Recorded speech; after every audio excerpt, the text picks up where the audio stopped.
No, because this one really got me. Just wait until you see what the media is up to following 4th of July weekend. So I wake up this morning and I see this headline in the news section of my phone. It says 4th of July overshadowed by 16 mass shootings across the United States. And I thought to myself, that's weird. I don't remember hearing about anything catastrophic. Like last year we had the Highland Park parade shooting, but I don't remember hearing about anything like that. Let me see if I missed something. So I open up the actual article and it says 15 people were killed and 94 injured across 13 states as well as Washington, D.C. And it goes on to say the tragic bloodletting was recorded from 5 p.m. on Friday until 5 a.m. on Wednesday. So that's 6 days. That's almost a week. And I thought to myself, obviously this is tragic. Like anytime anyone dies, it's terrible. But these numbers don't actually sound all that bad compared to years past. So I decided to look into it. This is an article from 2015, and it says the 4th of July holiday weekend saw hundreds of shootings across the country despite a small year-over-year decline. So these numbers are actually lower than they were in years prior.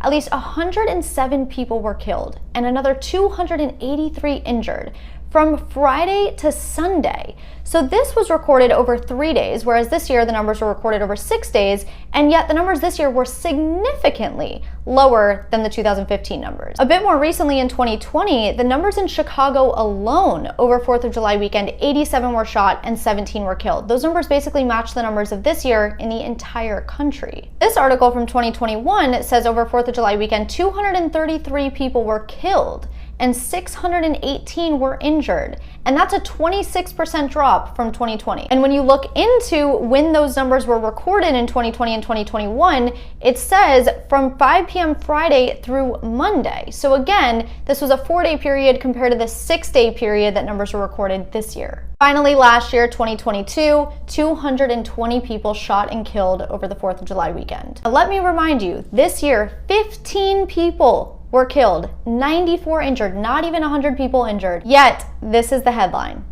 And this is PBS NewsHour's headline. 4th of July celebrations marred by mass shootings in several U.S. cities. Tell me why, despite a drastic, proven improvement in gun violence numbers, you will not see a headline that says exactly that. I will let you answer that question for yourself, but all that I ask is that you don't fall into the media's trap of deception. I'm not saying that these headlines are necessarily lies, but they certainly are deceiving. And it's funny because when you're in a position like me and you speak out against the media's deception, it's almost like people assume your political affiliation. This isn't about my politics, this is about the media's politics. I am looking out for you.